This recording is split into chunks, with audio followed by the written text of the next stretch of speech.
Hello once again, everybody. Thank you for joining me here on this Thursday, November 19th edition of ATS Radio. I'm your host, Adam Burke. I'll be joined today by professional bettor and handicapper Brad Powers from bradpowersports.com. Going to chat a lot about college football week 12, a lot about NFL week 11, get you ready for this weekend here so that hopefully we can all cash some winners and do a number on the books.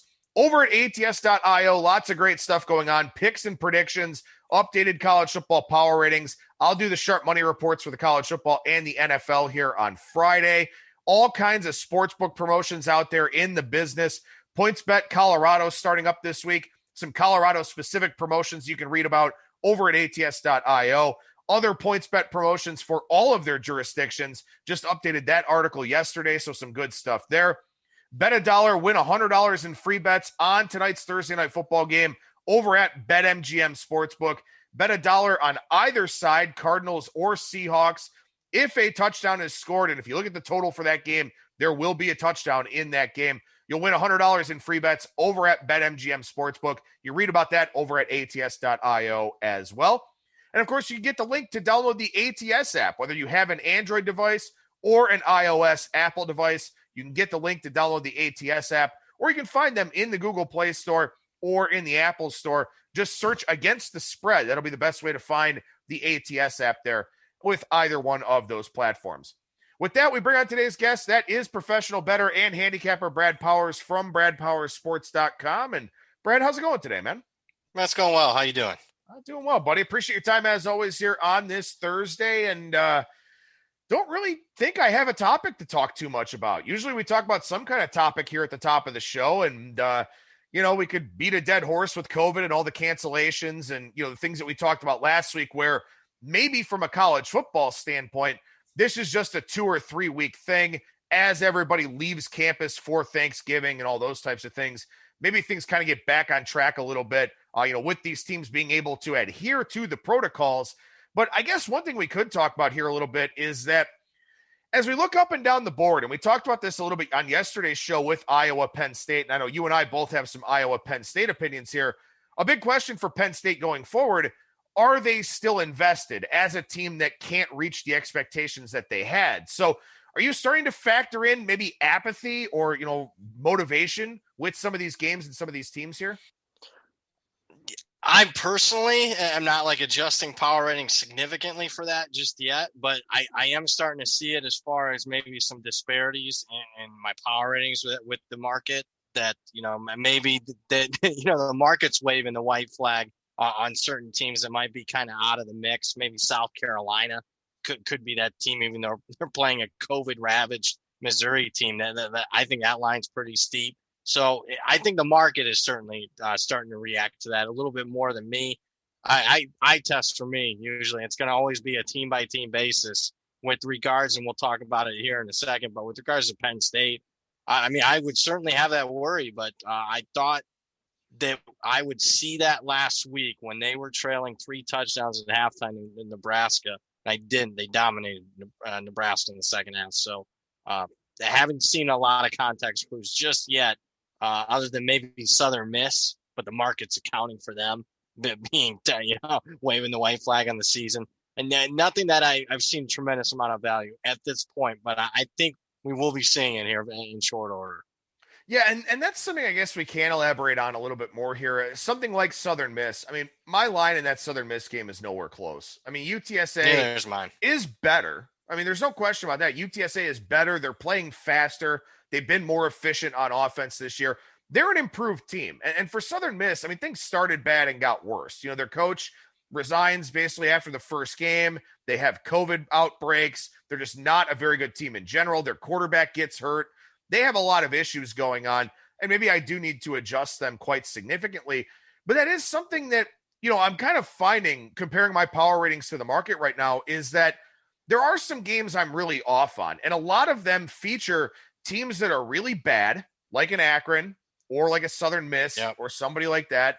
Or there's some sort of question about, their motivation, who's actually available with COVID, stuff like that. So my power ratings plays, I haven't really made a lot of them over the last few weeks. Normally at this time of the year, if I had massive overlays, I'm hammering those. Right now I have a massive overlay and I go, well, what am I missing? What am I not accounting for? Because if I'm off 5, 6, 7 points on a game, it is something that I'm not accounting for. Or maybe it's just the fact that the odds makers know nobody is going to place a bet on these teams. So the line almost doesn't even matter that they put up because they're not getting action on a Southern Miss or an Akron or somebody like that. Similar boat for me. Obviously a big overlay with the Southern Miss game. And I'll take it a step further. Even if I'm not even afraid to bet against this significant power ratings difference. Like, for example, I bet UTSA -3. Even though my line was like at the start of the week, like in the 2-3 range, I laid it because to me, my thought process is, where's the market going to go with this team? They are going to want to fade Southern Miss left and right. So I'm not even afraid to play against some of the bigger disparities I have in my power ratings. And that's never happened before. So 2020, y'all. Yeah, and I think that what this speaks to, and we've kind of had this discussion sort of in a progressive manner over the course of the season, I think there's very little I'm going to take away from this year. I mean, maybe on a team level, there's something I will take away from this year, but from a betting market standpoint, the one-way money on game day, no time for buyback, it's leading to kind of a skewed perception of what that line should probably be. That's how I adjust my power ratings. That's the first step in my power ratings, is comparing my closing line or my line to the market close. And this year it's caused me to have some very significant adjustments. And I think it's just a reflection of 2020, of COVID, of where the betting markets currently stand, of the fact that there are probably 40 or 50 teams out there in college football right now that odds makers and risk managers could walk out to the sportsbook floor, hand somebody $20 and tell them, please bet this on Southern Miss. It's a free bet. Just take it and bet Southern Miss. And they'd be like, no, thanks. I'm good. I don't want to do that. So I don't think there's anything really in a betting market context that I want to take going forward to 2021, assuming things are normal by then. Let's hope. I agree. We're going to have one big data point, a full season, and I'm not sure how much you can be able to take away from it. Not to go down a rabbit hole, and we'll talk about it in next season's off season. I'm really concerned moving forward because I think recruiting for college football, which is a lifeblood, and it does matter. It's not the end all, but it does. It's a significant factor. That's messed up. I mean, to put in perspective, that there are no on-campus visits now through April. So we're going to have an entire, recruiting class or two that are messed up. So I'm going to tell you, if you think it's just going to be a one-off for 2020, I mean, I'm going to treat it that way. But this 2020 season is going to have ramifications, significant ramifications moving forward. So that's a concern that I have. That's just not going to be, we're right back to normal, the normal data points. This is something that's going to have lasting effects several years down the road. Yeah, and of course, too, not even just recruiting, the incoming classes, but also recruiting the JUCO route. I mean, there are some coaches and some programs, I think Kansas State, for one example, they've always gone very hard in the JUCO market. And a lot of those junior colleges not playing this year. Yeah. So, you don't have film on those guys. So a lot of teams that would plug holes, getting these JUCO transfers from lower division schools, they won't have that opportunity going into next year. So maybe that hurts some programs that don't recruit at an above average to elite level. Maybe that's something that we have to factor into our power ratings for next season. But, again, it's going to be a lot of trial by error. I think transfers are going to be a very big deal here, not just in this upcoming offseason, but as you mentioned, no on-campus visits. There's only so much of a read you can get off of people, off of these coaches and these recruiters from doing this virtual stuff and all of that. These kids are going to get on campus. They're going to find out that they don't like the campus, don't like the football environment, don't like the facilities, whatever else. They're going to transfer, lose a year, unless the NCAA does something about that going forward. So, yeah, this throws a wrench into a lot of things in that respect. But, from a monitoring the market, comparing your lines to the close, stuff like that, I just think this is a one-off year, and there's really not a whole lot that we can do about it. One thing I do want to ask you about here before we start breaking down some games is, in the context of apathy, motivation, stuff like that, I look at South Carolina, for example, here. McQuamu has opted out of the season now. He's going to get ready for the NFL draft. Defensively, they're a team in shambles right now because a lot of those defensive guys were recruited by Muschamp, did go there because of Muschamp, and now he gets fired in the middle of a weird COVID season. Timing, strange. Decision, I think, is correct long-term. I don't necessarily love the timing of it, but we're starting to see some players opt out now too, because like you and I talked about last week, they've got 4 or 5 games of film now. Not a bad time to opt out because you can go be home with your families for the holidays. How are you evaluating those teams? I mean, is that an indication more of the individual or an indication more of what the program might be the rest of the way? Great point. I can only speak to, certain examples. With South Carolina, I mean, I got a huge overlay in that game this week. I should be an auto bet on South Carolina. Just not betting it. To me, too many question marks. It makes total sense to me that the market's all over Missouri, but the problem is there's not. If everything's lining up, obviously I'm firing away making a bet. As much love as there's been for Missouri because of everything that's going on with South Carolina, and it would normally be just a total fade for me. Missouri's messed up, and they're barely above the scholarship limit at this point. If anybody tests positive for them, they can't play because they're down to like 56 scholarships, and if they have just a couple of guys test positive, they're out this week. So the problem is I'm personally not seeing it, at least later in the week with the mature markets, seeing everything line up to say, all right, auto fade South Carolina. A couple of their guys have opted out, just got rid of their coach.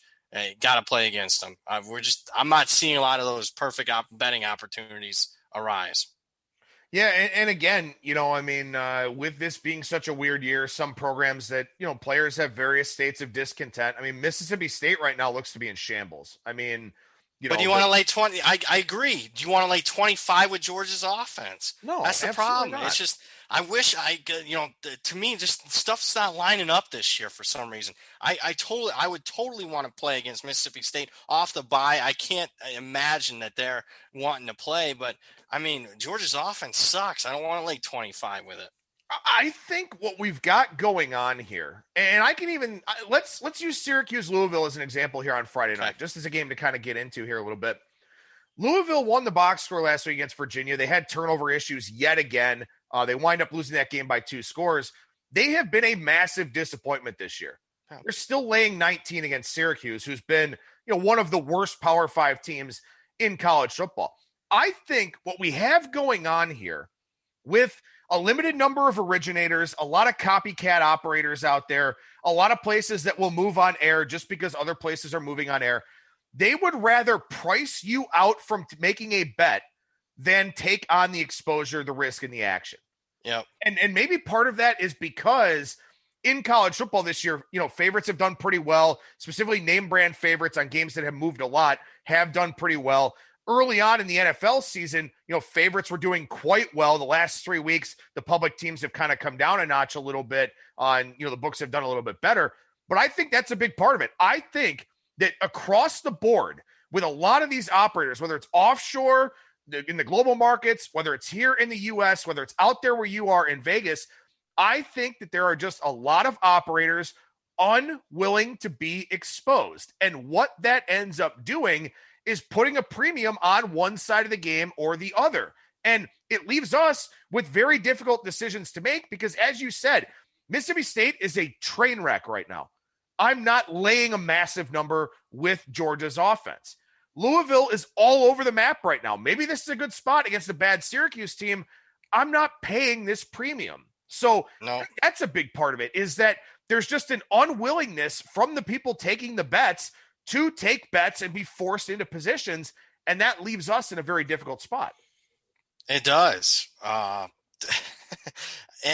here's the thing. You cannot win long-term paying premiums. You can win long-term being cheap, but the problem is even if a certain side like Syracuse might be a little cheap to want to bet it. Do I really want to bet a team with less than 60 players that's getting outgained by 200 yards? No. I want to take Louisville. I think typically Louisville would be the side here. I think they're massively underrated statistically, even though they're 2-6. But also, the thing that I'm getting at is I can punch a hole in everything. Louisville's got a couple of their top players opting out. So, I mean, I don't know. I mean, they're an underrated team, and I want to go against Syracuse, but I can punch holes in almost every game. And a lot of times I would have at least 5 to 7 picks each week where, maybe I could punch one hole, but it wasn't like massive holes in an argument on both sides. I'm not seeing a lot of opportunities, at least late in the week with mature markets. If that makes sense, that a lot of stuff's not lining up for me. And I think maybe it's also part of the causation with why we're seeing such big line movements on game day, because it comes to a point, it comes to a head where if we know that there's no COVID issue with a certain team, at that point, you just go, you know what? I'm going to go ahead and take the number. It's you're almost forced into that decision on game day because, typically we would see, maybe some underdog money come in Thursday, Friday, something like that, kind of pull some of these games down into range. We would see some market manipulation to try and get better numbers on both sides, stuff like that. With all this COVID stuff, we're not really seeing that. We're not really seeing as much market manipulation, at least I don't think, in terms of observing the market here. So for me, it's one of those situations where I think that we just have to, in so many ways, and again, this is probably just a one-year thing, but I think in so many ways, we just have to draw a line through 2020 and just say, I don't think this is the new normal in the betting world. It could be, but I think I'm just going to blame everything on COVID and just the fact that, like we've talked about multiple times over, there are so many people gravitating towards these sides that feel trustworthy and they get those premiums on the numbers and stuff like that, maybe that's just the new reality with so much of an influx of public money across the country with so many more states now on board. But I think I'm just going to try and operate under the pretense that 2020 is just an outlier. It's a substantial outlier at that. I think it's an outlier for the baseball season. I think it's an outlier for the college football season. And I think the only reason why I can't call it one for the NFL is because to this point, their protocols have worked so well that I think we are just getting truer indications, of how teams are being rated in the NFL.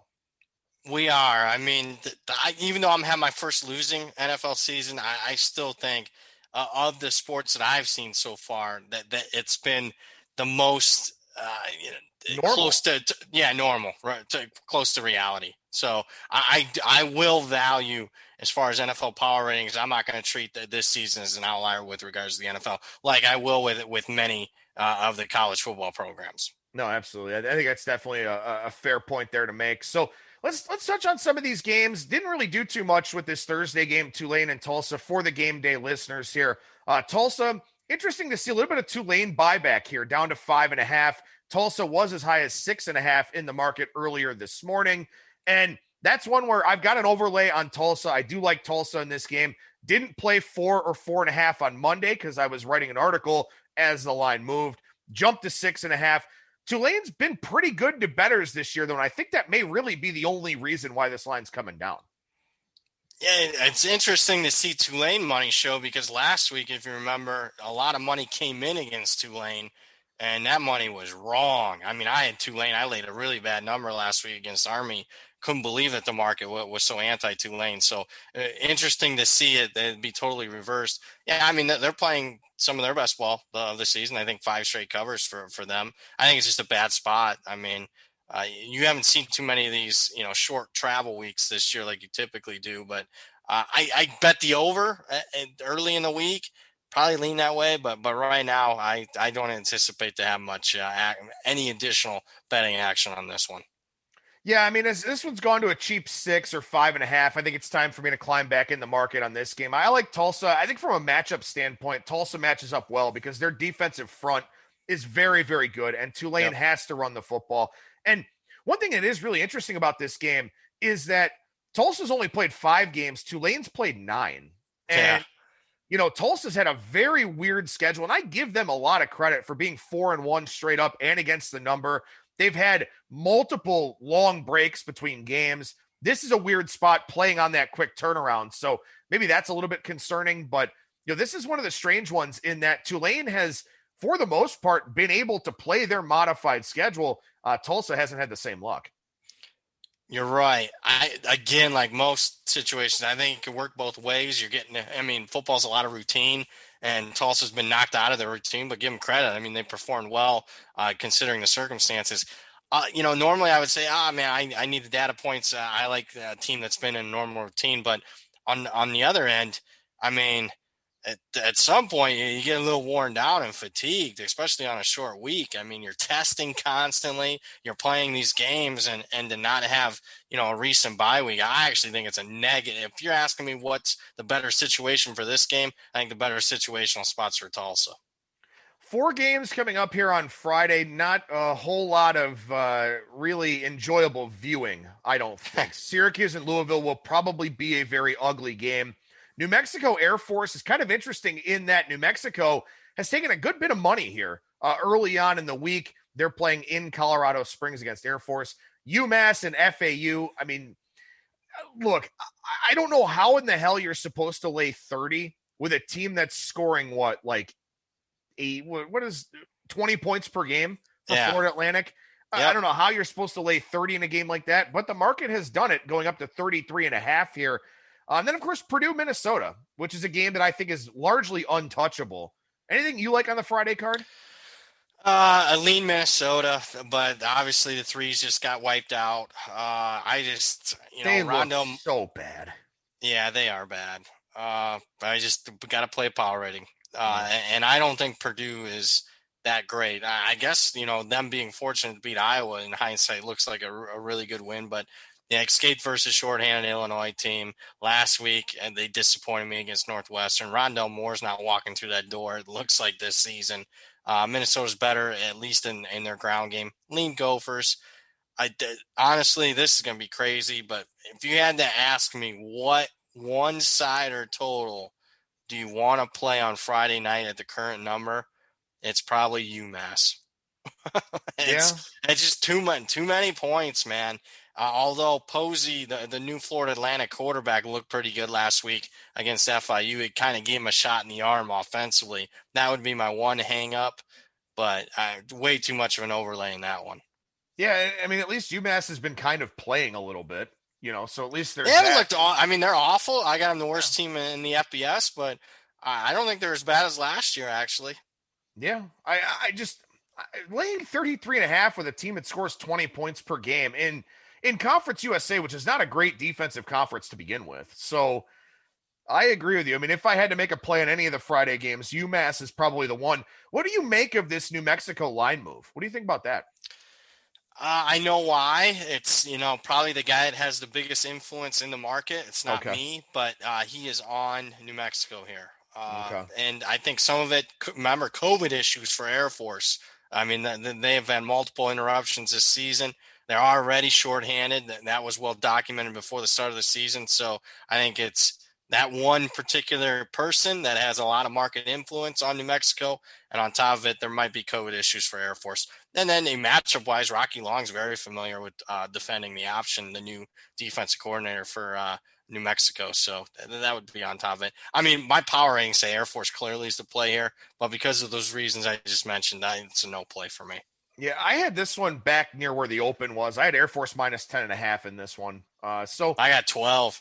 See, the interesting thing is, too, like I made a very quick adjustment to New Mexico, and I thought they'd be a little bit better than, what the market had them perceived to be, because I liked their coaching hires. I liked that, Rocky Long wanted to come back home and be a DC. I think Danny Gonzalez is a very good hire. Those two obviously should work very well together.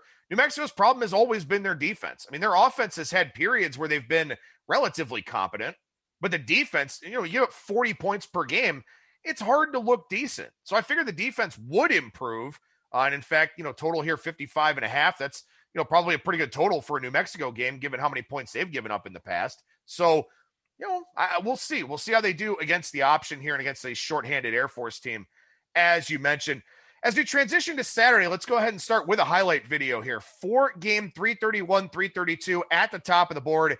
UCLA and Oregon. 13.5, 66.5 here, the numbers for this game.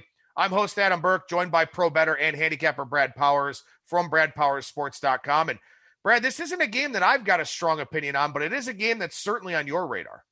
Yeah, starting off power ratings for me, I mean, I got Oregon 18 here, and I haven't had big power ratings disparities involving these two teams too much so far this season. Maybe I'm a little bit down on UCLA compared to the market. I have noticed that a little bit, but nothing to say, that I got to make a big time adjustment on the Bruins.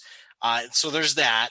Number two for me is I think Oregon's better than what they've seen so far. Anytime you can cover back-to-back games like Oregon has, and they're -5 total in turnovers, I think they're better than what we've seen on the scoreboard so far. The fact that they, kind of pissed down their leg, 3 turnovers early against Washington State on the road, first road game for a new quarterback, and they get right and dominate Washington State in the second half. I mean, I thought that was a pretty good performance. And I think the biggest mispricing, at least for me, is UCLA was dominant over Cal last week. And normally I would say, wow, that's as good as UCLA has looked in several years. Certainly maybe the best performance they've had under Chip Kelly here the last 3 years.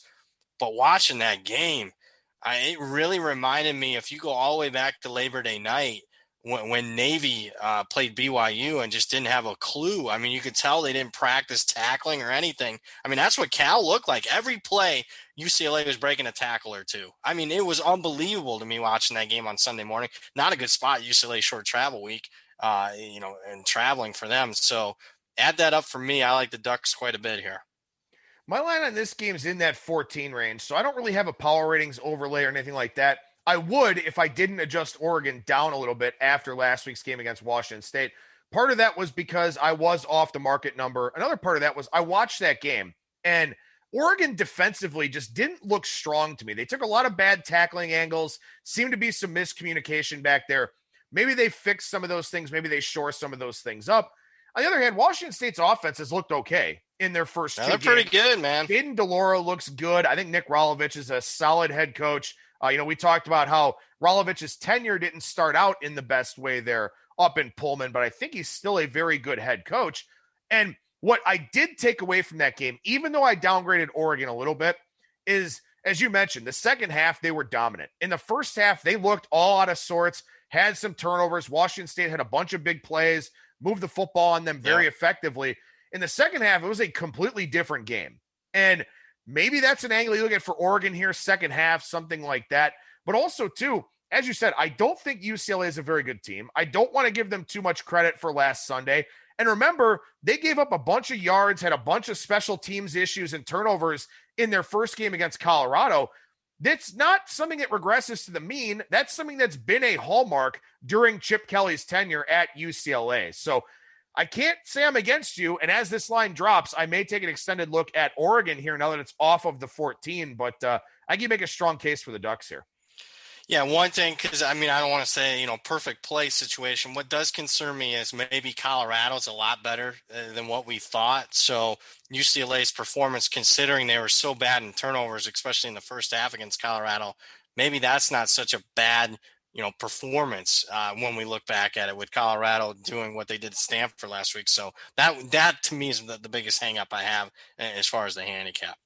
Still good thoughts here on this UCLA-Oregon game from professional bettor and handicapper Brad Powers. Make sure you subscribe to the full editions of ATS Radio, which you can find on Spreaker, Stitcher, Spotify, iTunes, iHeartRadio, Google Podcasts, SoundCloud, wherever you stream and download your podcast content. All right, moving on from that Pac-12 game here. You and I, we've teased this game a couple of times. We talked about it on yesterday's show too.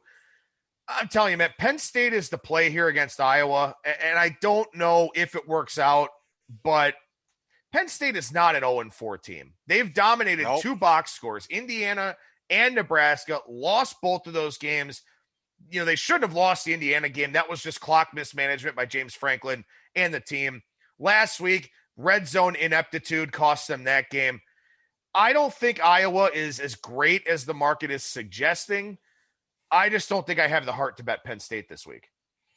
I do. I bet Penn State, and I've been Mr. Iowa the last 2 weeks, especially against Michigan State. I couldn't believe where the market had that game priced, but now you get a case where I'm going to sell high. I mean, they've outscored Michigan State, Minnesota 84-14. They're not as bad as what they were the first 2 games of the season, They could have at least won one of those two games, Iowa, but they're not as good as what we've seen the last couple of weeks. So I'm going to sell high on the Hawkeyes. I'll buy low on Penn State. You mentioned it. This is a team that probably should be 2-2. They're not 0-4. Certainly, they've been a disappointment so far this season. I think you made a major mistake if you haven't, downgraded Penn State significantly in your power ratings. But still, I'm treating them like a 2-2 type of team. I mean, when you outgain your opponents by more than 200 yards, that should be a win. And to me, if you're worried about Penn State waving the white flag, I'm not as much. I mean, if they would have done it, they would have done it last week when they were down 3 touchdowns to Nebraska at halftime. They didn't. They dominated the Huskers in the second half. So I just – and maybe this is my mistake, but I just can't see Penn State going to 0-5 for the first time in school history. I mean, this isn't, in my opinion, an historically bad Penn State team. It's just they've had tough luck in a couple of games. So, I like Nittany Lions, in my opinion, are going to win the game outright. And these two teams don't play every year. Of course, they're in opposite divisions here in the Big Ten, but first time Iowa's been favored in State College since 1983. And the first time that Penn State's been a home dog to anybody other than Ohio State since week 6 of the 2016 season. So, look, maybe this is a commentary on the state of both teams, and maybe Penn State is just that disjointed, is just that much of a mess. But I need this game to find that out. If they lose this game and don't look good in the process, they are untouchable. Yeah, then it's fade time. Yeah, then I put Penn State, they're a leper colony. I don't touch them at all. It's that simple. Yeah. So we'll see. I mean, maybe this is their, last stand type of game. Kudos to you for having the stones to play it. Like I said, I think it's the right side. We could both be dead wrong here, but kudos to you for having the stones to play it. And we'll see if I can kind of nut up and take this play myself. With that, let's do another highlight video here real quickly on a marquee game, probably the best game of the weekend in college football. Game 343, 344, Cincinnati and UCF. One-sided Cincinnati money here so far in this game. This line's up to 6 market-wide, total 63.5. I'm joined by pro bettor and handicapper Brad Powers from BradPowersSports.com. And I'm host Adam Burke, the host here of our ATS Radio betting podcast.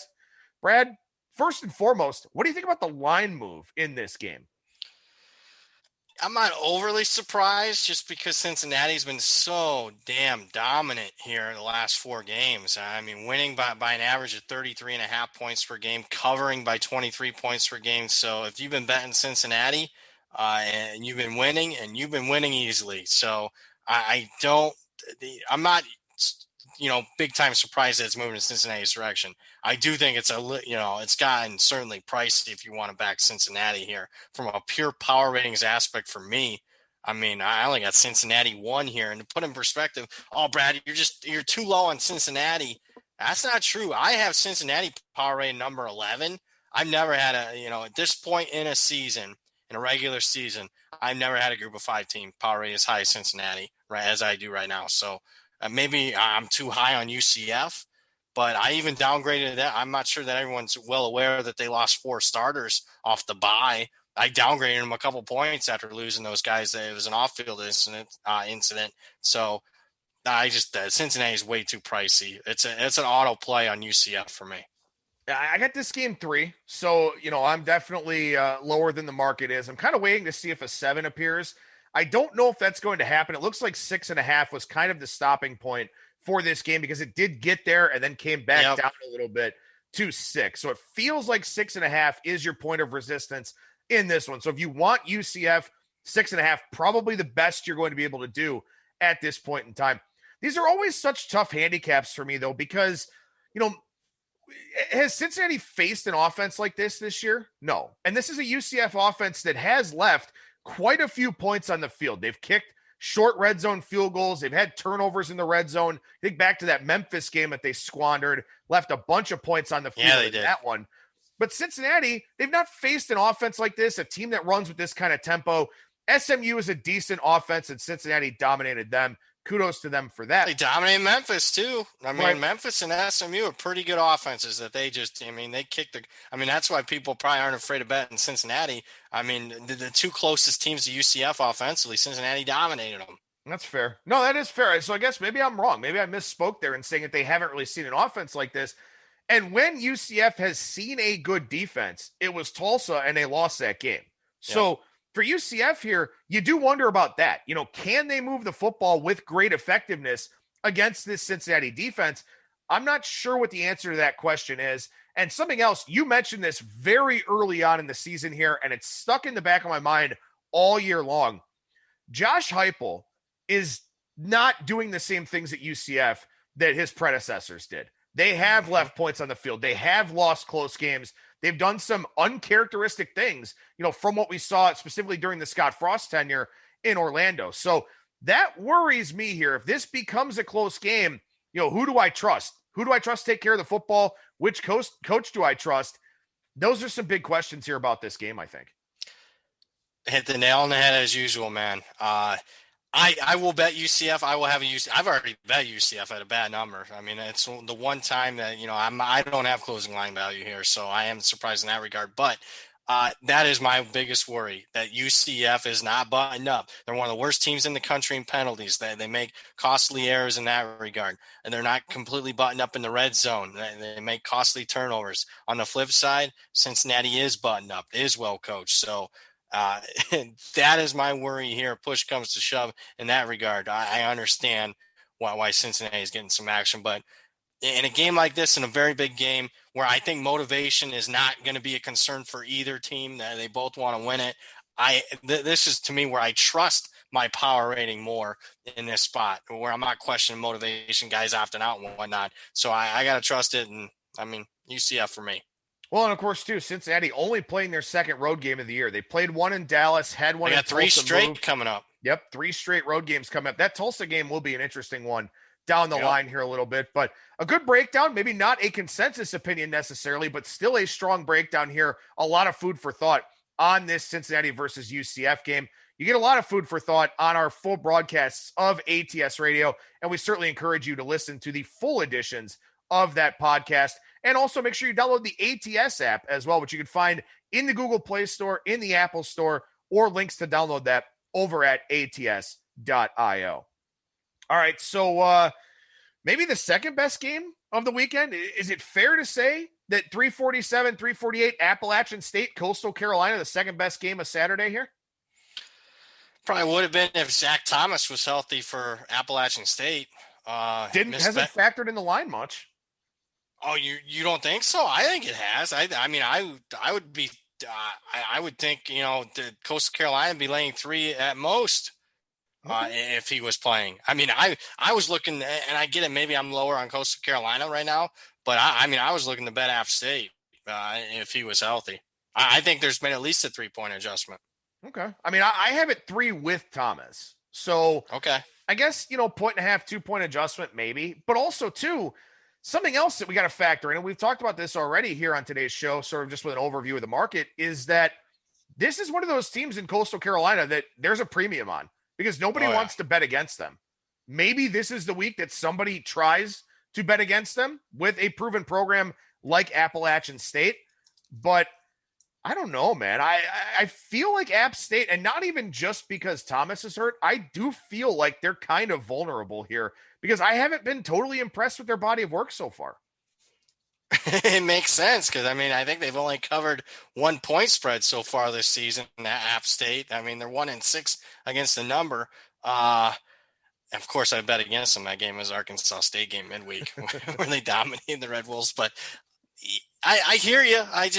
I'm just thinking, to me, it's App State or nothing for me. If Zach Thomas was playing, it would have been App State would have been a bet for me. I just think Coastal was getting a little too much love, and sometimes when you got to take down the reigning defending champ, that App State's been by far the best program in this league for several years. I got to think their players are playing with a little chip on their shoulder that they're the underdog against the upstart here. The one thing that concerns me, I think Jamie Chadwell has certainly proven himself this year, and he may very well be in line. Taking phone calls this week from South Carolina. Yeah. He may very well be, the front runner. I think Hugh Freeze should be the front runner for what it's worth. But I agree. I think he's certainly going to be in quite a bit of contention for that job. And the thing about this game is App State still the same team in these marquee games? They had Scott Satterfield, who was a very good head coach. Eli Drinkwitz has done a very nice job at Missouri, all things considered here this year. Is Sean Clark that guy? Like if there is a little bit of a talent drop off here for App State, whether is Thomas confirmed out? Is he? No, questionable. I was just looking, honestly. Yeah, I was Googling. I know he got stretchered off last week. Yeah. Thinking, I thought he's like out for the season the way that went down. But no, he's still questionable. But that's the question that I have then is Sean Clark able to, uphold the reputation of this Appalachian State program has? Because to this point, they really haven't been super tested, and they didn't look good in their one game against a pretty good team in Marshall. So good point.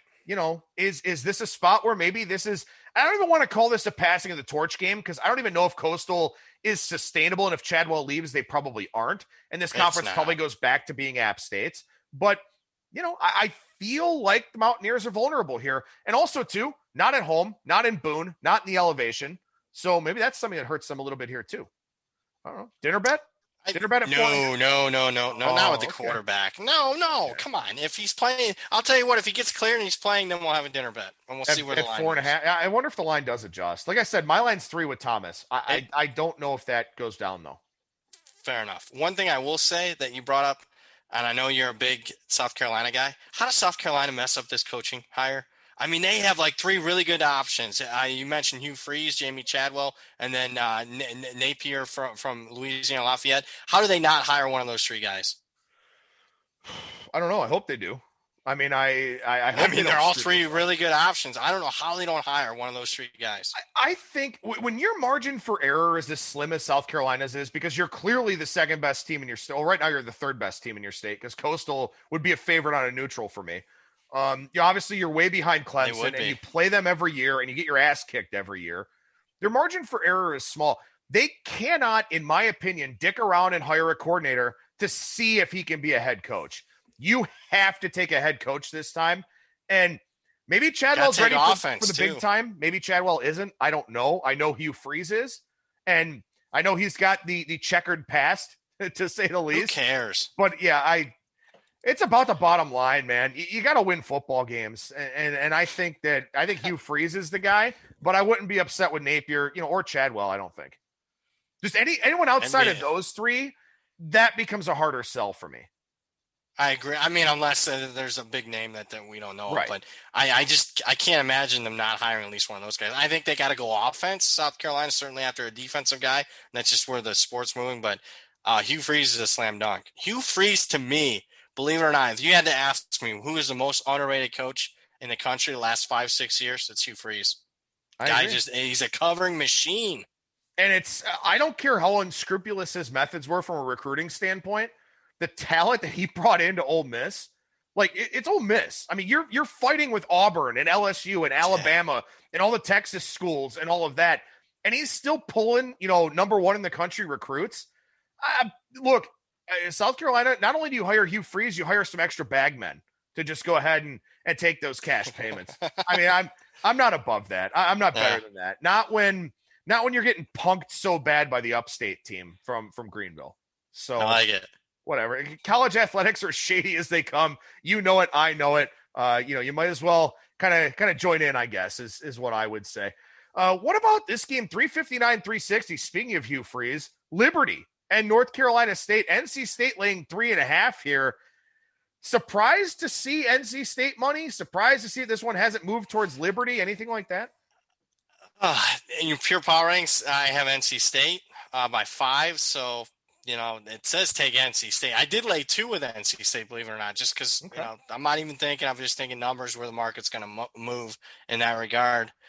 But if you had to ask me right now on a Thursday, even after I bet NC State on Sunday, who I would bet right now at 3.5, who I trust, it's probably Liberty. I think as good as NC State's been, at least on the scoreboard, then they've exceeded expectations. They've been kind of fool's gold for me. And Liberty's really good and has a legit quarterback. I'm just not talking about a guy that's putting up numbers at a group of 5.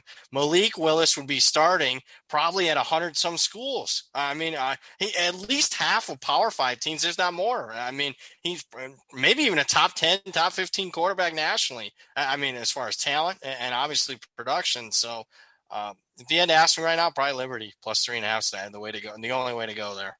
So you got North Carolina. You said minus. You got NC State -2, right? Are you going to play back at this, or are you going to let that ride? I wasn't big enough to worry about laying it back. Okay. Yeah, and with a total of 67, it's not like you're chasing a middle when it lands on 3 or something like that. That's I'll let it ride. Liberty money line? Maybe a little bit. Okay. Yeah, I could see that. All right. I'm just pushing you know, I mean, it's a college football Saturday. You have to bet every game. So, I'm just kind of pushing you a little bit on that point. I make like 25 bets on a Sunday at 11 a.m. for the upcoming week. That's not enough. Shame on you. Bet more. I mean, I'll probably fire in another 20-25, but I mean, I've probably been a little too. Let's just say the one thing that I've learned this year is I need to improve my in-game wagering. Let's just put it that way. There you go. I think that's fair. A lot of these Pac-12 games, at least the ones that are being played, kind of grouped together here by rotation number. USC, Utah, 3-57 with USC a road favorite. Washington, 11.5-point favorite, total 53 against Arizona. Cal laying 3 or 3.5 at Oregon State. Stanford a short favorite against Washington State, a team that, by the way, they have a ton of problems with year in and year out. Anything in the Pac-12 that you're kind of interested in or not really?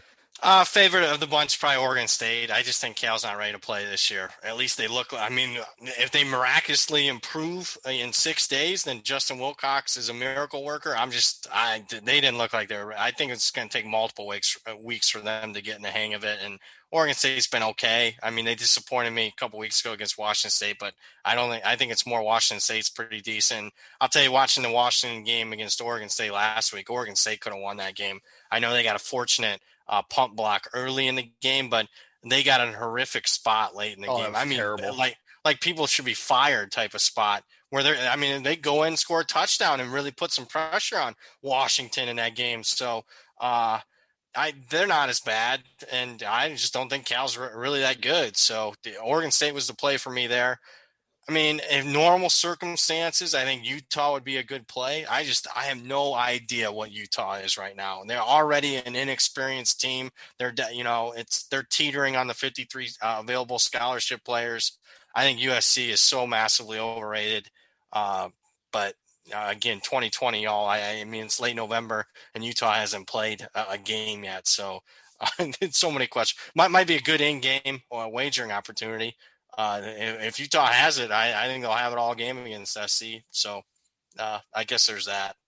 Especially with Utah, I mean, and I played them. I took +3 at reduced juice, but they're basically revamping their entire offense. I mean, they lost their quarterback and their running back. So you wonder about that. 2 or 3 guys back on defense. Too many questions. Kyle Whittingham is damn good, man. I feel like I'd give him the benefit of the doubt against Clay Helton. So. You think? Yeah, a little bit. So I went ahead and took the 3 at reduced juice. Didn't want to wait on a 3.5 just in case we find out that Utah is, pretty healthy or whatever, and it goes down to 2.5. Because, like you said, I think a lot of people are selling any USC stock that they had. So that is something I'm looking at now. I agree. All right, LSU Arkansas. LSU now 2.5-point road favorite against Arkansas. Total 63.5 here. Surprised to see the flip favorite thing? Not from a pure power ratings aspect. I probably made a mistake here because I bet Arkansas, thinking Arkansas would take the money because we saw so much anti-LSU money in their last time that they had a line up against Alabama prior to that game being canceled. I mean, that line was running, and Arkansas has been a covering machine so far this year. So my anticipation was, hey, Arkansas will take money. But pure power rating, I got like LSU 2.5, so it makes sense in that regard. I think I trust Arkansas more, to be honest with you. Although I don't think it's ideal that the fact LSU was laying 42 points last year against Arkansas, now they're laying 2. I mean, teams just, in my opinion, don't move 40 points usually. It might be an outlier. It might be warranted in this instance. So I guess what I'm getting to is I lean Arkansas. They're just more trustworthy to me, but it's something that I don't have a real strong take on because I can punch holes in both sides. Yeah, I had this one Arkansas -1, so I was kind of on the open, the early week number, and I'm not going to play it. I don't know what the state of LSU is right now, but I know Arkansas had 9 yards per play against Florida last week, so somehow didn't even come close to covering. I bet Arkansas. Yeah, I mean, if you told me before the game, hey, Arkansas is going to score 35 points, I'm like, well, I'll tell you what, that's going to be an easy winner. I mean, I got 17.5. Yeah, buddy, got a winner. Not even close. Shit, man. Think about Akron on Tuesday. If you'd have told me Akron, I had the same thing. I had points. Akron. Are you got to be kidding me, man? It's unbelievable right now. I'm running bad. I'd like to tout records, but I'm really realistic and I'm self-deprecating, and I'm just running bad right now, buddy. All right, let me ask you about this game here. One spot down on the board, 395, 396, Wisconsin, Northwestern. Wisconsin, 7-point favorite, 44, pretty much the prevailing number out there on the total. This line is too big in my opinion, but I don't know if I could take Northwestern because I don't know if they're actually any good. Yeah, 7's right for me. 7.5. I understand people taking the hook there with Northwestern. Lower scoring game. Northwestern's defense, I think, is legit and is good. I don't think offensively they leave a lot to be desired. I mean, Wisconsin's played 2 games. Illinois sucks, and Michigan, I mean, sucks, I guess, is the way to put it. So I'm not completely sure about Wisconsin yet. 7 is where it should be, in my opinion, even though my pure power rating says 9. I just think with adjusting it for a lower scoring game, the way that's going to be played, no bet for me at the current number. I'd probably lay 6.5 though. So I'm really low on Wisconsin. I think my number's 3.5 here. Oh wow! So I'm very low. Did you Did you bump them back up after Mertz came back or no? I did. Yeah, I bumped them back up a little bit. Where do you have them nationally? I got them high. Damn it! Look at you putting me on the spot here. I got them. Well, while you're looking, I got them number 5 in the country, Wisconsin. So wow. I mean, okay. Yeah, I had them top 10, which I thought was about in line with everybody else at the start of the season. And I've upgraded them 2 points so far. I mean, they've easily covered both games. So I got the Badgers number 5 in the country, which I think a lot of people. They're 14th for me. So there's a mispricing. So there's the difference.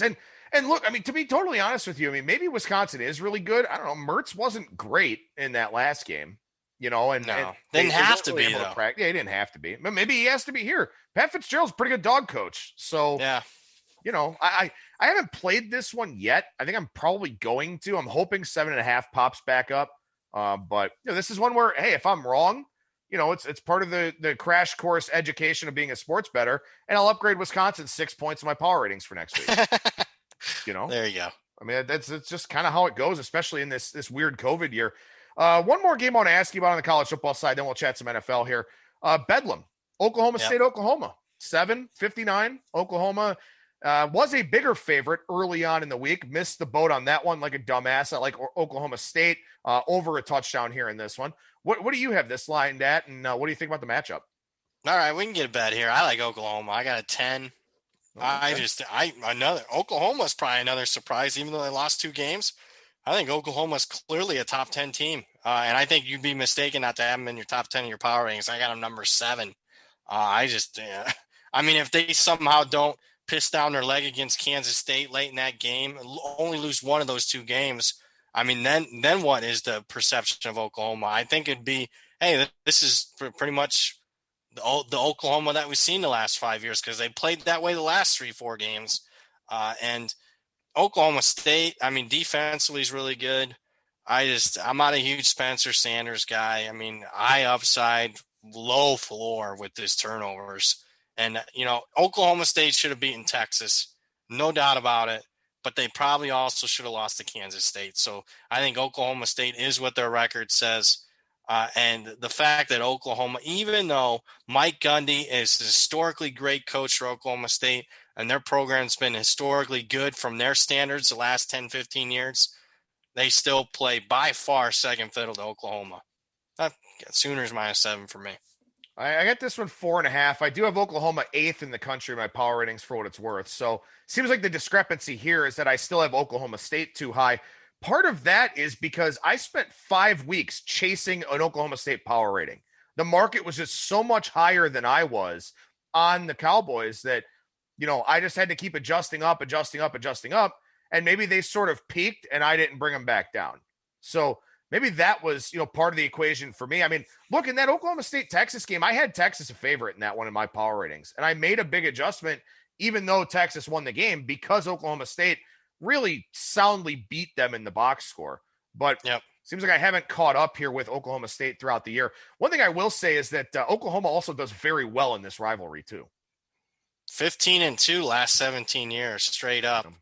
11-5-1 against the number. That's not too shabby. And keep in mind, that is with Oklahoma State being historically great by their standards, and they're still getting their ass kicked by Oklahoma. No, that's a good point. Definitely a good point. And we'll transition over to the NFL side of things here. And again, throw a bone to the day of, listeners. Arizona, Seattle tonight. Seattle 3, seeing a lot of plus juice out there. So maybe we're on the way down to 2.5 for this one. Any thoughts on this Thursday night game from you?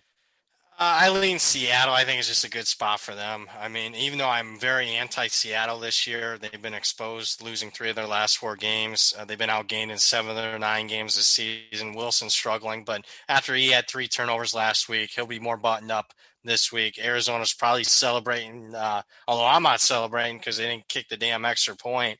They're celebrating that Bills win. I just think even though they have kind of owned the series as far as a point spread matchup goes, to me, it's Seattle or nothing. I'll have some Seattle tickets in my pocket today. Just waiting on 2.5. Yeah, we'll see. I mean, Seattle's been getting a lot of money on game day bet against them. Arizona's been getting a little bit of money on them. I'm not sure if we do though. Obviously 3 minus, even. We got that right now, but I'm not. Boy, I can't. Coming off a 3, I'm not sure. Yeah, I don't think so either. 3 even, 3 plus money. I think any of those, from a line value standpoint, I think makes sense. I don't really have a play on this game. I don't really have a take on this game. I wouldn't be surprised if it's an up and down the field track meet. But at the same time, it is a quick turnaround for both of these teams here. So I guess we'll kind of see how this one plays out. Maybe a good live betting opportunity game. I think that's definitely a possibility, especially if Russ is taking care of the ball, because he has not taken care of the ball the last few weeks here. And it has really hurt Seattle quite tremendously, because if he's not flawless, that defense is so bad that they have a lot of issues. So maybe a good live betting opportunity in that one. I know that as we go to Sunday here, you got some thoughts on 451, 452, Philadelphia and Cleveland. Browns 3 with extra juice or 3.5, depending on where you look. Total for this game has gone back up to 47.5. I like the over. I just, to me, as long as the weather holds out, and right now it looks like it will, just some light rain, no wind, I have to bet the over, because Cleveland has not 1 but 2 horrific data points for scoring on their full season averages. I mean, 2 of the worst weather games we've seen, and we've seen those games combined for like 19 points per game total against Las Vegas and Houston last week. So I just think that's suppressing their scoring averages significantly. And Cleveland was more of a higher scoring type of team at the start of the season. So I think the total is relatively cheap. I bet over 47. 47.5. You can still find some 47s out there. I think it makes sense, especially too. You got a couple of quarterbacks that make some mistakes here, so we might get some short fields in this game too. So that may be something that helps. And Philadelphia 0 for 9 on 3rd down. I mean, first time that's happened since 2004. They'll be better this week on 3rd down, obviously. They should be. Browns do have some COVID issues. There are some guys that are kind of in protocols and contact tracing and all those types of things. So yeah, it's kind of a thing with really every team in the NFL. I know I saw every team now in intensive protocol. So meetings are done virtually and all these kinds of things. I think the players have to wear masks during practice. So there are some different things here in the NFL for this week and going forward. And, again, much like we talked about with college football, we'll see how long these NFL guys want to deal with that for the teams that are out of it, maybe later in the year. We do see some teams kind of mail in some of their efforts. Other than that, Atlanta, New Orleans, I think kind of a fascinating game, because I understand that Jameis Winston could be a downgrade to Drew Brees, but I don't know if he's really that big of a downgrade in a game like this where, I think that New Orleans can march up and down the field on Atlanta's defense if they want to. Yeah, I understand that, but I I'm not a big fan of Jameis Winston. So, I mean, good Jameis, bad Winston, bad Jameis. What do you get in this instance? And I'll say this, Atlanta probably should be 4-0 straight up and against the spread under their interim coach if Todd Gurley takes a knee against Detroit. So then they're kind of had their typical, after a slow start, that they pick things up. No bet for me. I just right now not bettable. I actually like New Orleans in this game. Right. You know, I think that for one thing, I think the bye week is detrimental. And I mentioned this on Tuesday's show. I think the bye week is a problem because these guys, not only can they not practice during the bye anymore, that was something that the NFL instituted a couple of years ago, but now with all of these COVID protocols and all of this, like maybe when guys had no week of practice, they'd go on vacation for a few days with their families, or they would, at least go do something. Right now, you can't do shit because you can't get your team infected with COVID. So I think the bye week where you just sit around and do virtually nothing except for your virtual meetings, I don't think that's a great thing for these teams. I think it kind of gets them out of what keeps their sanity, with how strict everything is. For New Orleans, great performance against Tampa Bay. I thought about fading them against San Francisco last week. San Francisco was a circa consideration. I was impressed with what the Saints did last week in that game. I think the defense has turned a corner. I think Jameis is much more focused than he was with Tampa Bay. Maybe he doesn't have, Mike Evans here, but he's got Michael Thomas, who's a pretty damn good player in his own right.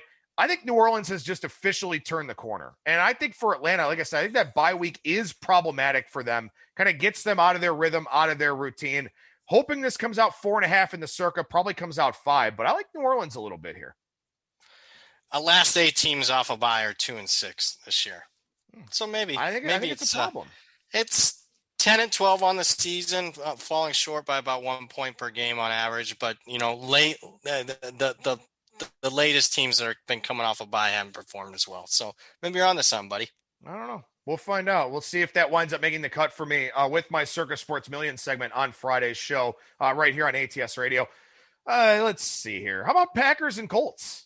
Colts now 1.5 at some places, 2.5 at others. All depends on where you look. Total hovering around 51. I think that may be one of the toughest handicaps of the week.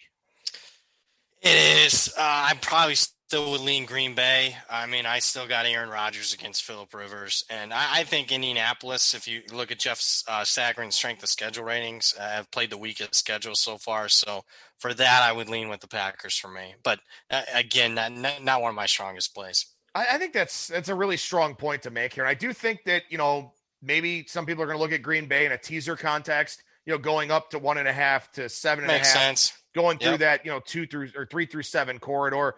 Total's a little bit high kind of for what you want to do in a spot like that.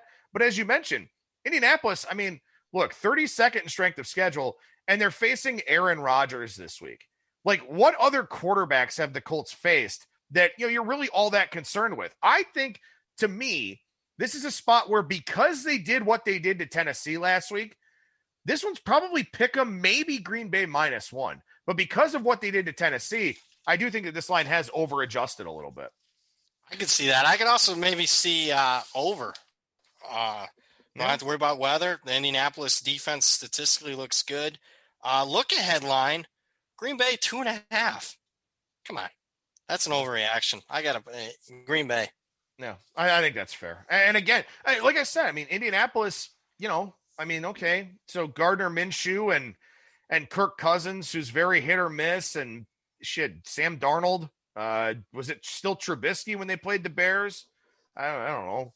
Baker Mayfield.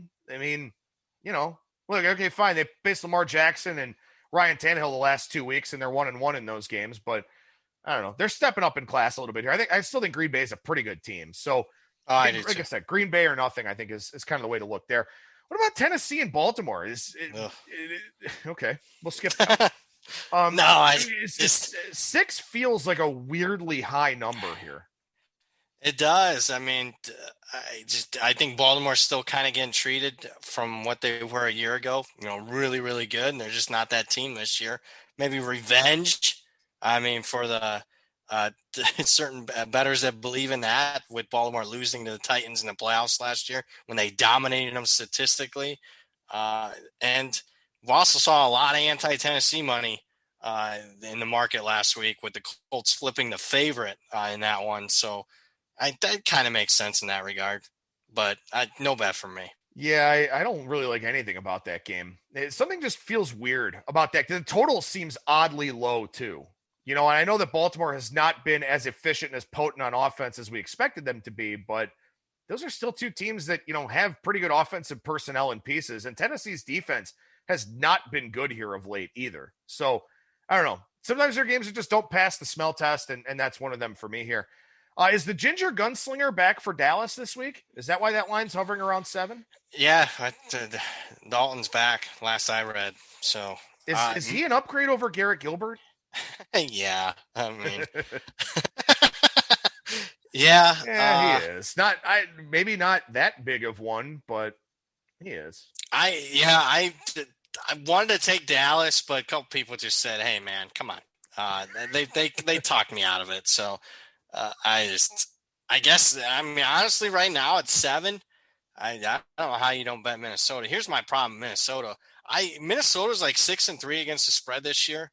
And that's typical 67% cover rate that Mike Zimmer is almost every single year for the last 6 years. But I am 0-3 back in Minnesota. It's unbelievable. Whenever I back them, they just piss down their legs. So it's another game where I'm just not going to bet it. The square side seems like it'd be Minnesota. Yeah, if I had to do anything there, I think it's Minnesota because Dallas doesn't really get much pressure, and their secondary is not great. They're kind of banged up still too. So if you give Cousins, an eternity to throw the football, he's not bad. If you put anybody remotely in his face, he's pretty bad. Dallas probably won't get too much pressure here. So maybe that's kind of an angle I guess we could consider a little bit. Kansas City and Vegas. Any thoughts on this one now that this line's gone back up to 7 with extra juice? Yeah, I like Kansas City. I mean, I know it's the most obvious play of the week. It's a square play of the week, but when you got one of the best quarterbacks, one of the best coaches, you're usually not in bad shape. I mean, we saw the Patriots do that for 20 years at like basically 60% against the spread. I mean, the Chiefs right now are 17-1 straight up, 15-3 ATS in their last 18 games. Maybe market just ain't going to catch up with how good Reed and Mahomes are. One loser, Las Vegas, week 5 of this year. So I think revenge is a factor in that regard. They're off a bye. In this instance, Andy Reid off a bye. Historically, he's been really good, 67%. Raiders off a misleading blowout win because they're +5 in turnovers last week against Denver. I got Kansas City's got to keep, even though as good as Kansas City is, they still got to keep pace with the Steelers somehow. So Chiefs for me, I love it. Yeah, this feels like one of those bulletin board kinds of games for the Chiefs. I mean, they've even talked about it too. Usually, you kind of get some of those platitudes and some of the, like the athlete Mad Libs where you just kind of fill in whatever cliche. But the way they're talking about this game feels different. And I think they crushed Las Vegas. I think it's very similar to me when I played against the Raiders when they had to go to New England, and it was so obvious to take New England that week, -6. It was earlier this year, and the Patriots pummeled them. But with that being said, let's give some credit to John Gruden and company. I mean, they are exceeding expectations here, and I don't think they're getting enough national publicity for the job he's done so far. My hope is that Kansas City throttles them this week and we get some betting value going forward because I do think the Raiders are actually a pretty good team. I mean, they're actually run pretty well defensively. Yeah. They leave some things to be desired, but I guess I'm just a big John Gruden guy. I'm a big Mike Mayock guy, and it's just not me being a homer because I bet against them as far as their season win total. I like the whole vibe out here, man. So they're doing some good things, and it's a shame that the stadium can't be full this year because I think it'd be one of the coolest scenes in all of football. Yeah, it seems like it'd definitely be a lot of fun. Again, like I said, I don't know if I'm going to have a play on this game, but I hope that the Raiders get punked and then we get some value to play on them here as we go forward. Because like you said, I think that it is a little bit hidden how quality of a football team the Raiders actually have. One more, maybe two, probably just one though. Miami and Denver.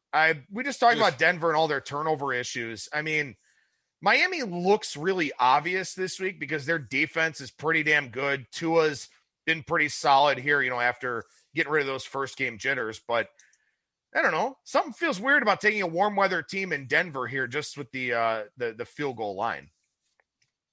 Yeah, I mean, the weather's, I think last I checked yesterday, it was upper 40s. So not terrible for a South Florida team like it could be in Denver this time of year. Look ahead line was pick. I lean Denver, but man, I have gone up against Miami the last couple weeks, and obviously it hasn't worked out. It's tough trusting Drew Lock. I hated him actually in Missouri, so he's just playing like I thought he was. So then that's a problem. But I just think sooner or later, a Miami team can't continue to massively overachieve the box score.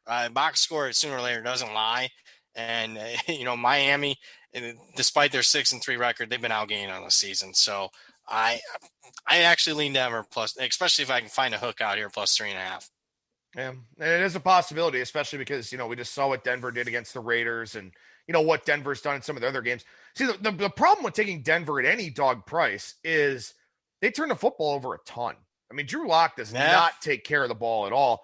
They're giving the opposition extra possessions, and whether Miami cashes those in or not remains to be seen. But I don't know, man. For me, like if I'm betting a dog, I gotta make sure that they're not going to be like -3, -4 in turnover margin, which is why I took like Carolina against Kansas City a couple of weeks ago, because Carolina takes care of the football. I knew that if they don't give Kansas City 2 or 3 extra possessions, they can hang in that game. That's Denver's problem, is that they keep giving the other team golden opportunities to score. And even though their defense isn't that bad, they still wind up giving up a bunch of points because they're put in so many bad spots. So that's kind of the worry. And something you can't really necessarily handicap turnover margin, but damn it if I don't try every week. And this would be one that would not surprise me if Denver's -3, because not only is Denver not taking care of the football, Miami's been a very ball-hawking defense, and I think Brian Flores might actually turn out to be the best coach when it comes to former Bill Belichick assistants. He's doing a really good job so far. So, that would be the hang-up for me. Miami forces turnovers as good as anybody in the NFL. Denver turns it over. I'm telling you, though, if Denver takes care of the football, they're only -1 or it's even on turnover. I think they're the play here. I think that's fair. All right, I guess I'll go ahead and ask you real quick. Rams and Bucks, Monday Night Football, great game, chase game, big handle, so on and so forth. Bucks laying 48.5 the total for this one. What do you think? Lean Tampa Bay. A little bit of money showed on them here in the last 24, 36 hours. I lean that way. If Antonio Brown's going to be halfway good, I don't know how you necessarily stop this offense. They got 3 Pro Bowlers at wide receiver. So lean Tampa Bay for me. I kind of like the under. I'm a little bit surprised this total's really back up. Yeah, I like the under a little bit here. I'm surprised. Last 6 games for the Rams have gone under. Yeah, that's true. Which is probably why this total kind of opened where it did and then got that initial movement. I don't trust Jared Goff. I think Tampa Bay's defense is going to give Jared Goff a hell of a time. And if the Rams get some pass rush, we've seen Brady kind of struggle in the face of pressure here this year. I think the Saints getting some pressure in the first quarter of that, big Sunday Night Football game, and Brady was overthrowing dudes, making mistakes, bailing out of throws, this and that. There's some longevity protection, for Brady here when someone's in his face. He's just going to kind of get rid of it, and whatever happens. I think the Rams could get some of that interior pressure. Bucks have had some offensive line issues. They completely revamped their protections last week, and it worked out for them against Carolina. But Carolina's defense is not particularly good. I like under 48.5. I'm not in a hurry to play it because I think it still goes up a little bit. But I'll probably come back on the under here for Monday Night Football and have some rooting interest. Which, there you go. I don't know why my rooting interest would ever be an under in today's NFL, but I guess I'm just that deranged. I'd wait till game day, man. That's going to be a high-profile game. Public's going to want to bet. Wait till game day to play the under. I could probably get under 50 or so, I think. Right? Yeah, I think so. I think so. I'd love to get 51 because, that's a fairly important number here. Kind of the average NFL total this year, 50.5 to 51 or so. So, lots of good thoughts, as always, on today's program with professional bettor and handicapper Brad Powers from BradPowersSports.com. And, Brad, what's the deal over at the website right now, man? Well, now that it's up, it looks like and running. Right now, it's just my newsletter. I talk about it each week. I mean, if you're just not interested in just only picks, I get it. Everyone's interested in picks, and I have picks in the newsletter. But if you're interested in the whole kit and caboodle as far as the process, that being power ratings, trends, write-ups on every single game, we're always recapping the prior week, what happened. In order to project forward, you got to, see what the hell happened the week prior. If you're interested in all of that, you got my newsletter. It's college football. It's the NFL. It's every single game. It is my top play of the week as of Wednesday. In there, you get it for $49 through the Super Bowl. College and pro, BradPowersports.com. Well, of course, as always, make sure you follow Brad on Twitter at Brad Powers and the number 7. Brad, a pleasure as always, my friend. Thank you so much for joining me here. Got a lot of good game breakdowns and the picks that everybody wants. So good show, man. Hopefully we do pretty well this week. Good luck to you, and we'll talk to you again next week. All right. Sounds good. Thanks for having me on, man. There you go. There's Brad Powers. Once again, professional bettor and handicapper over at BradPowersports.com. And I guess something I should have mentioned before this, but I'm recording with Brad on Tuesday next week. We will release the show on Thursday morning. So will be the caveats about lines moving and all that kind of thing. But we're recording Tuesday afternoon for Thursday morning with the Thanksgiving holiday next week. One show left for this week. That is my Circus Sports Million picks for week 11 off of a bad 1-4 week. Looking to bounce back here for this week. That'll come your way here on tomorrow's edition of ATS Radio. That'll do it for me. Thank you so much for listening, everybody. And I will talk to you again tomorrow.